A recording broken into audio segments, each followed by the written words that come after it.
Os invito a buscar en vuestras Biblias la carta a los Romanos, y vamos estudiando ya unas cuantas semanas y hoy llegamos al capítulo 12. Vamos a leer este capítulo completo, Romanos capítulo 12, versículos 1 al 21. La palabra del Señor nos habla así. Por lo tanto, hermanos, tomando en cuenta la misericordia de Dios, os ruego que cada uno de vosotros, en adoración espiritual, ofrezca su cuerpo como sacrificio vivo, santo y agradable a Dios. No os amoldéis al mundo actual, sino sed transformados mediante la renovación de vuestra mente. Así podréis comprobar cuál es la buena voluntad de Dios, agradable y perfecta. Por la gracia que se me ha dado, os digo a todos vosotros, nadie tenga un concepto de sí más alto que el que debe tener, sino más bien piense de sí mismo con moderación, según la medida de fe que Dios le haya dado. Pues así como cada uno de nosotros tiene un solo cuerpo con muchos miembros, y no todos estos miembros desempeñan la misma función, también nosotros, siendo muchos, formamos un solo cuerpo en Cristo, y cada miembro está unido a todos los demás. Tenemos dones diferentes, según la gracia que se nos ha dado. Si el don de alguien es el de profecía, que lo use en proporción con su fe. Si es el de prestar un servicio, que lo preste. Si es el de enseñar, que enseñe. Si es el de animar a otros, que los anime. Si es el de socorrer a los necesitados, que dé con generosidad. Si es el de dirigir, que dirija con esmero. Si es el de mostrar compasión, que lo haga con alegría. El amor debe ser sincero. Aborreced el mal, aferraos al bien. Amaos los unos a los otros con amor fraternal, respetándoos y honrándoos mutuamente. Nunca dejéis de ser diligentes, antes bien, servid al Señor con el fervor que da el Espíritu. Alegraos en la esperanza, mostrad paciencia en el sufrimiento, perseverad en la oración. Ayudad a los hermanos necesitados, practicad la hospitalidad. Bendecid a quienes os persigan, bendecid y no maldigáis. Alegraos con los que están alegres, llorad con los que lloran. Vivid en armonía los unos con los otros. No seáis arrogantes, sino haceos solidarios con los humildes. No creáis que sois los únicos que sabéis. No paguéis a nadie mal por mal. Procurad hacer lo bueno delante de todos. Si es posible, y en cuanto dependa de vosotros, vivid en paz con todos. No os venguéis, hermanos míos, sino dejad el castigo en las manos de Dios, porque está escrito, mía es la venganza, yo pagaré, dice el Señor.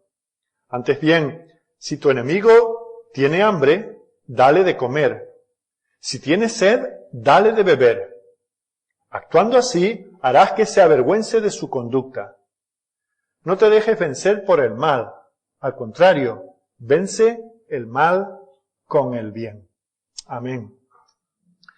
Bueno, los que habéis estado siguiendo esta serie de estudios o los que habéis leído la carta una y otra vez, sabéis que el apóstol Pablo ha estado dando unas enseñanzas maravillosas sobre lo que es el Evangelio, sobre lo que es la salvación. Tenemos que pensar que comienza el apóstol la carta diciendo en los primeros capítulos que todos somos merecedores de la ira de Dios. La ira de Dios desciende desde el cielo contra todos aquellos que con injusticia e impiedad detienen la verdad y la justicia de Dios. Y ha ido mostrándonos cómo en nosotros mismos no hay mérito alguno para estar a bien delante de Dios, para ser justificados, para ser declarados aptos para estar en su presencia. Eso es un regalo que Dios nos concede, y nos lo concede por la obra de Jesucristo. Esa obra de Jesucristo nos la apropiamos por la fe. Y luego vuelve a recalcar el apóstol cómo nosotros tenemos que estar sujetos a la gracia. Y tenemos que estar agradecidos, especialmente nosotros que somos de origen gentil, nosotros que en principio daba la impresión de que no estábamos en los propósitos de Dios, aunque estábamos desde el principio, desde antes de la fundación del mundo en sus propósitos, pero nosotros de una manera extraordinaria hemos alcanzado misericordia. Ahora, ¿cómo respondemos nosotros a esto? ¿No hemos recibido una baratija de parte de Dios? ¿No hemos recibido algo que al fin y al cabo nosotros podíamos haber obtenido por nosotros mismos? Lo que tenemos en Cristo es de la pura misericordia del Señor. Así que esta es, en breve, esa gloriosa exposición de lo que significa el Evangelio que nos ha presentado el apóstol. Dios nos ha tratado como no merecemos que nos trate. Nos ha tratado con gracia, con amor, con bondad, con misericordia. Ahora, esto nos plantea un problema. ¿Cómo podemos responder a tanto amor? Bueno, pues los creyentes en la antigüedad tenían una manera muy clara para responder al amor de Dios por ellos. Y era ir al templo o al tabernáculo, que era un templo provisional, y presentar una ofrenda de acción de gracias. Ese era su privilegio. Pero claro, cuando Cristo vino y se ofreció a sí mismo en la cruz del Calvario como un sacrificio al Padre, todos los demás sacrificios, todo aquel sistema de sacrificios quedó obsoleto. Así que, ¿cómo podemos nosotros, cristianos del siglo XXI, cómo podemos nosotros mostrarle a Dios que estamos agradecidos por tan grande misericordia? Bueno, pues, como digo, no podemos ofrecer sacrificios de animales, pero el Señor nos llama a ofrecernos a nosotros mismos como un sacrificio. Por eso, el capítulo que tenemos ante nosotros nos habla de cómo podemos consagrarnos nosotros a Dios. Cómo podemos manifestarle nuestra gratitud. Y así comienza el apóstol con los dos primeros versículos, hablándonos de la consagración. Y para aquellos que toman nota y quieren saber un poco la estructura del mensaje, vamos a ver tres cosas en esta mañana. Vamos a hablar un poco de esos dos primeros versículos que nos hablan de la consagración del cristiano en agradecimiento al Señor por sus misericordias. Y luego, en segundo y tercer lugar, vamos a ver cuál es la voluntad de Dios para nosotros en dos aspectos. En primer lugar, en el contexto de la Iglesia. ¿Cómo podemos nosotros manifestar lo que estamos agradecidos a Dios cuando estamos en comunidad? Bueno, pues el apóstol nos dice, ejercitando los dones que el Señor nos ha dado.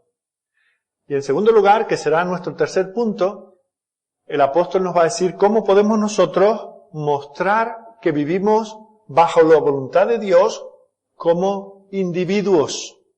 No ya solo colectivamente, sino como individuos. ¿Qué tiene que verse en nosotros como muestra del agradecimiento a Dios? Y si ante los demás tenemos que ejercitar nuestros dones, nosotros privadamente tenemos que desarrollar las gracias que el Señor nos ha dado. Así que en primer lugar, vamos a hablar de la consagración. ¿Cómo podemos nosotros dar gracias a Dios por lo que Él ha hecho por nosotros? Pues el apóstol nos dice, en lugar de dar un sacrificio, sé un sacrificio. Entrégate a ti mismo como un sacrificio. Y fijaos que había muchas características de los sacrificios que se presentaban en el templo. Una de ellas es que se entregaban sin reserva. Se presentaban los holocaustos como un sacrificio completo, todo para el Señor. Si vosotros no vengáis al culto el domingo próximo, cada uno con un animalito para ofrecerlo, aquí no hay altar ni queremos que lo haya, ¿verdad? Pero el Señor nos llama a venir y entregarnos enteramente al Señor. Tenemos que poner nuestras vidas a disposición del Señor. Y el apóstol dice, tomar esos cuerpos que en un momento fueron instrumentos de la injusticia del pecado, tomar esos mismos cuerpos y entregarlos al servicio de la justicia, a la causa del Señor.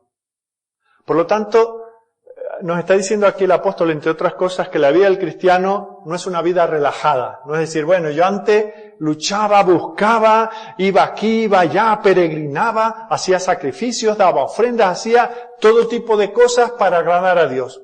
Y ahora como resulta que me he dado cuenta que de pura gracia he recibido el perdón de Dios, ahora me tumbo y ahora descanso en Cristo. Bueno, pues sí, tenemos que descansar en Cristo. Pero no solamente eso, tenemos que tener una vida consagrada a Dios, una vida entregada de manera activa a agradar al Señor. Y el apóstol dice, ese es vuestro culto racional. De la misma manera que en otro tiempo se presentaban sacrificios, tenéis que seguir presentando sacrificios, pero vuestra propia existencia, presentársela al Señor. En el versículo 2 nos dice que después de todo, las misericordias de Dios son las que nos han hecho pueblo de Dios. Por lo tanto, tenemos que vivir como lo que somos. Fijaos que esto de la santidad, esto de vivir para Dios, se puede resumir de una manera muy fácil. Sé lo que eres. Antes vivías para el pecado. Ahora tienes que vivir para Dios. ¿Eras pecador? Eras lo que eras. Ahora eres un hijo de Dios rescatado de tu vana manera de vivir. Sé lo que eres, un hijo de Dios. Y luego el apóstol dice por vía de contraste, en otras palabras, no seas como los demás. No seas como fuiste. No seas como son los enemigos de Dios. No dejéis ni siquiera, no solamente no seas como ellos, sino no permitas que los que no son de Cristo tengan una influencia sobre ti. No te permitas seguir pensando como pensabas antes. No te permitas dejarte influenciar por cómo piensan aquellos que son enemigos de Cristo. Dice, en lugar de eso, concéntrate en agradarle a Él. Piensa duro, batalla. Este domingo por la tarde, si no tienes nada que hacer, pues no se puede salir que hace mucho calor, quédate en casa y piensa, medita. ¿Cómo puedes entregarte a Dios como un sacrificio vivo que le sea agradable?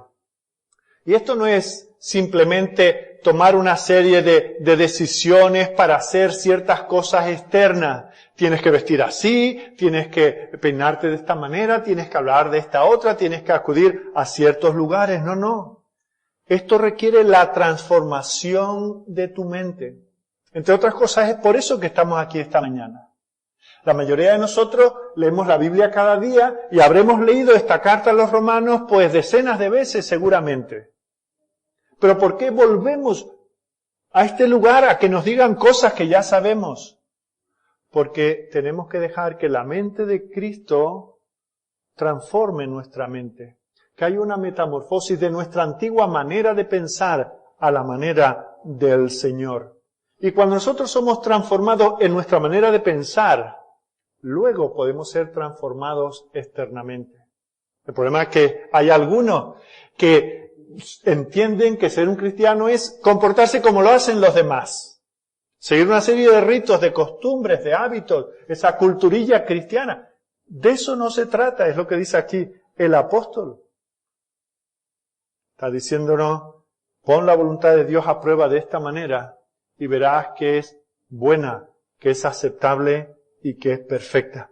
Así que lo que viene a continuación es cómo el apóstol nos enseña a vivir una vida de consagración y separación.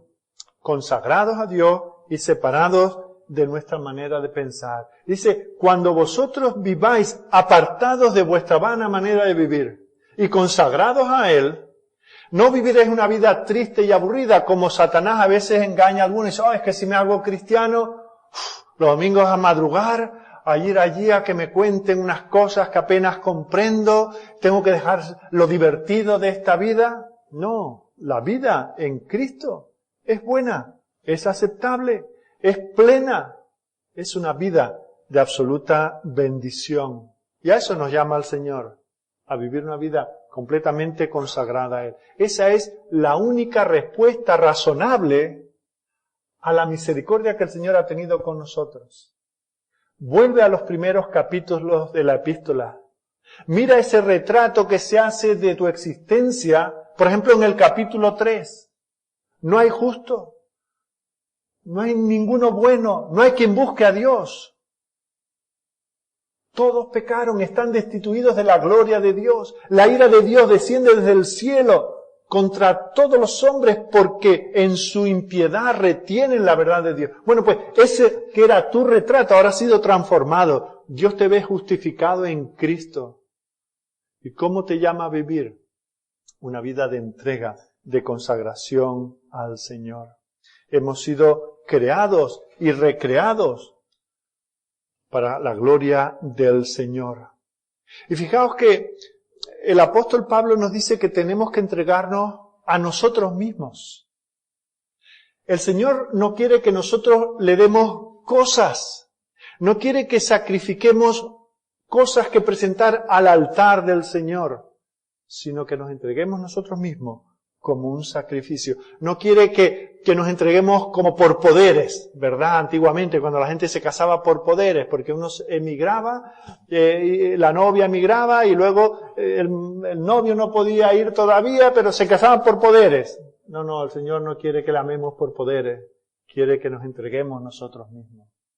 Y lo vemos aquí a continuación. El que tiene un don, no digo, bueno, yo pago para que otro vaya y se haga misionero, no. El Señor nos desafía a ir nosotros si tenemos una serie de dones determinados. Así que la respuesta adecuada a todo lo que Dios ha hecho por nosotros es ponernos a disposición de Dios. No sé si habéis oído hablar de un antiguo jugador de cricket. Aquí el cricket, no sé si alguno sabe lo que es el cricket, pero es uno de los deportes que más entusiasma a los británicos. Pues C.T. Studd era un hombre que, aparte de ser lo que podríamos decir aquí un niño de papá, su papá era rico, floreció en este deporte y se hizo famoso muy joven. Pero escuchó el Evangelio y él consideró que ni la fama, ni las riquezas, ni la popularidad que la gente pudiera darle valían la pena comparado con lo que Dios había hecho por él. Y él dejó su Inglaterra natal y fue misionero durante décadas en China, en África y también en la India. Y fijaos cómo resume la enseñanza de este capítulo de esta manera tan sencilla. Dice, yo había oído hablar de Jesús muriendo por mí, pero nunca había entendido que si Él murió por mí, entonces yo no me pertenecía a mí mismo. La redención significa recompra. Así que, si yo le pertenecía a Él, o tenía que ser un ladrón y quedarme con lo que no era mío, o tenía que darle todo a Dios. Cuando llegué a ver que Jesucristo había muerto por mí, no me pareció difícil darlo todo por Él. Fijaos que este hombre no solamente dio su riqueza, no solamente dio su popularidad, sino su propia vida. La vida de su esposa, la vida de sus hijos, algunos de ellos murieron por causa de las enfermedades contraídas en lugares muy distintos a donde él podía haber tenido una gran carrera y ser una persona muy famosa. Pero él entendió lo que significa ser redimido. Redimidos eran los esclavos. Él entendió que había sido tomado del mercadeo del pecado para pertenecer a Cristo. Ya no se pertenecía a sí mismo. Y él dijo, si me quedo con mi vida para mí, soy un ladrón. Mi vida es de otro, a Él me entrego. El principio está muy claro, ¿verdad? Ahora, ¿cómo llevamos esto a cabo? Ya sabemos el principio general. Ahora, ¿cómo podemos nosotros mostrar esa consagración? Pues, de dos maneras. Una en el contexto de la Iglesia y otra en nuestras vidas particulares. Así que veamos primero en los versículos 3 al 8 cómo somos llamados nosotros a vivir la voluntad de Dios en la Iglesia. Cómo ejercemos nuestros dones.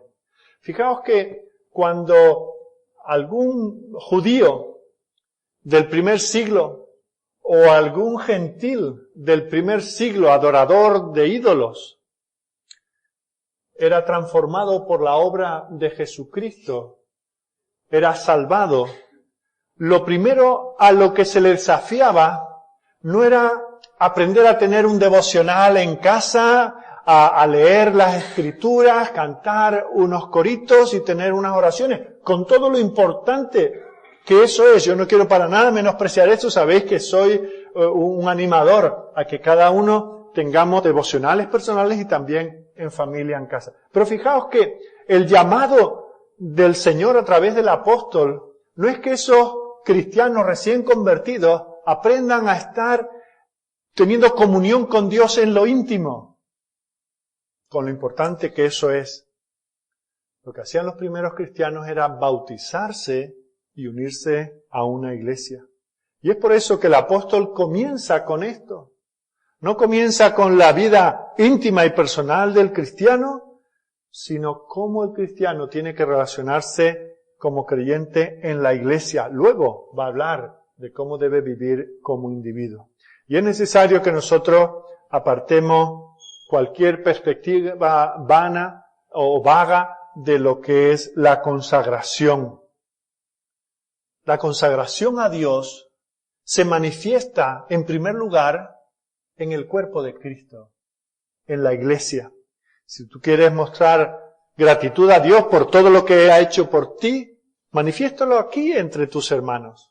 Manifiéstalo en la iglesia, en el pueblo de Dios. Hay muchos cristianos que parecen ser muy fuertes, pero si no están obedeciendo al Señor en este área, es que no son fuertes en absoluto. Te pueden decir estos cristianos de despacho que están como en una torre de marfil, que se han leído todas las obras de teología y todos los artículos y han ido a todas las conferencias y te saben citar en griego y en hebreo y hasta en latín, ¿verdad? Pero no tienen comunión con los demás. No se codean con otros hermanos. Fijaos como lo primero que dice el Señor de cómo debemos demostrar la gratitud al Señor por vía de la consagración es en el contexto de la iglesia. En el versículo 3, Pablo nos dice que tienes que comenzar teniendo una perspectiva realista de los dones que el Señor te ha dado. Pablo dice, yo como apóstol de Cristo quiero enfatizar primero, quiero llamar la atención de todos y cada uno de vosotros sobre este asunto. Todos los cristianos hemos recibido dones para servir dentro del pueblo del Señor. Ahora, el problema es que en este sentido muchas veces nos vamos a cualquiera de los dos extremos, igual de peligrosos. Nos creemos que estamos tan dotados que no podemos codearnos con los demás, o nos consideramos tan inferiores que decimos, no, es que Dios a mí no me ha dado ningún don, así que yo poco o nada tengo que aportar a la iglesia. Por eso dice el apóstol, pensad de vosotros mismos de una manera sobria, realista, equilibrada. Tenemos que pensar cada uno de nosotros cómo nos ha equipado Dios para hacer una bendición dentro de la iglesia. Y luego, en los versículos 4 y 5, él pone la ilustración de que la iglesia es como un cuerpo. Cristo es la cabeza y cada uno de los cristianos es un órgano de ese cuerpo. Que no solamente estamos unidos a la cabeza, sino que estamos unidos a otros órganos de este cuerpo. No entendemos eso, ¿verdad? Estas personas que dejan de venir a la iglesia y un día nos los encontramos por la calle y hablamos con ellos. Bueno, ¿qué hace? Que hace tiempo que no te veo, no vienes por la iglesia. No, yo no voy a ninguna iglesia, yo no me congrego. Eso no es compatible. Yo no he dejado la fe, yo sigo amando a Jesús, sigo leyendo la Biblia, sigo orando, pero no me congrego. Yo solo tengo relación con la cabeza. ¿Os imagináis por un momento una cabeza unida a un tobillo sin un cuerpo por el medio? Algo raro se nos antoja, ¿verdad? Cada uno de nosotros somos miembros de este cuerpo que es la iglesia. Cada uno tiene unos dones Cada uno diferente, cada uno tiene una función. Sin embargo, todos somos un cuerpo. Todos nos pertenecemos los unos a los otros. Así que el patrón es diversidad en la unidad. Y no podemos hacer ningún énfasis mayor en ninguno de estos dos aspectos. Unidad en la diversidad. No podemos ser todos iguales, cortados por el mismo patrón, haciendo todos lo mismo. Hay diversidad de dones, pero la diversidad no nos separa, nos hace complementarios, nos hace necesarios, nos hace útiles a todos. Así que cada órgano funciona de una manera diferente, pero todos tenemos el mismo propósito: servir al cuerpo, someternos a la cabeza. Luego, al llegar al versículo 6, el apóstol nos dice que los dones difieren según la gracia que los concede. Sin embargo, es la misma gracia que los concede a todos.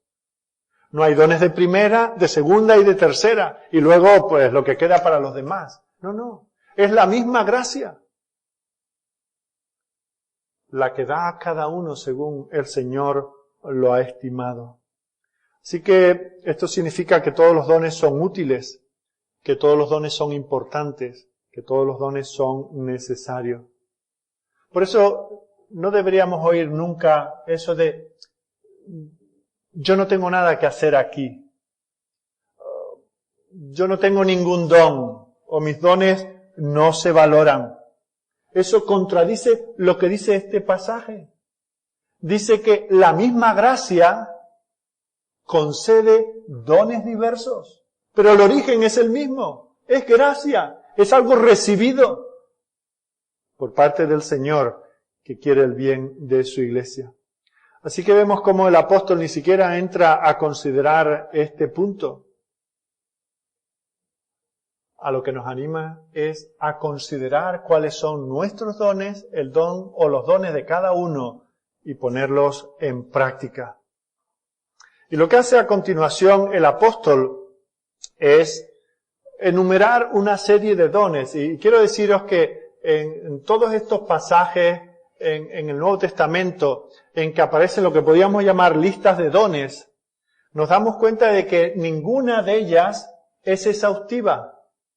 Lo cual quiere decir que tenemos que considerar todas las listas y que aún hay otras posibilidades de servir al Señor de otras maneras diferentes a lo que aquí aparece. Y por ejemplo, comienza diciendo, ¿te ha dado Dios el don de dar a conocer su mente a las personas? ¿Eres válido para la enseñanza? Pues enseña. Eso es lo que tienes que hacer, ni más ni menos. Pero dice, compórtate proporcionalmente a tu fe. Si tienes un conocimiento de un nivel, no dejes de usar ese don porque, no, es que si me encuentro con alguien que yo apenas tengo la EGB, me encuentro con un universitario, yo no sabría enseñarle. Pues enseña a los que están a tu nivel. Usa tu don. Y si tienes un nivel tan alto de conocimiento de la palabra del Señor, úsalo conforme a esa medida. Y entre otras cosas, úsalo con gracia, con amor, con conciencia de que a lo mejor al que le estás enseñando no tiene tu nivel. Sé consciente de la situación. Luego en el versículo 7 habla de quienes tienen el don de servir a la congregación. Dice, si tú tienes ese don, manos a la obra. No esperes aparecer en una lista. No esperes a que haya un comité que te seleccione. Ofrécete.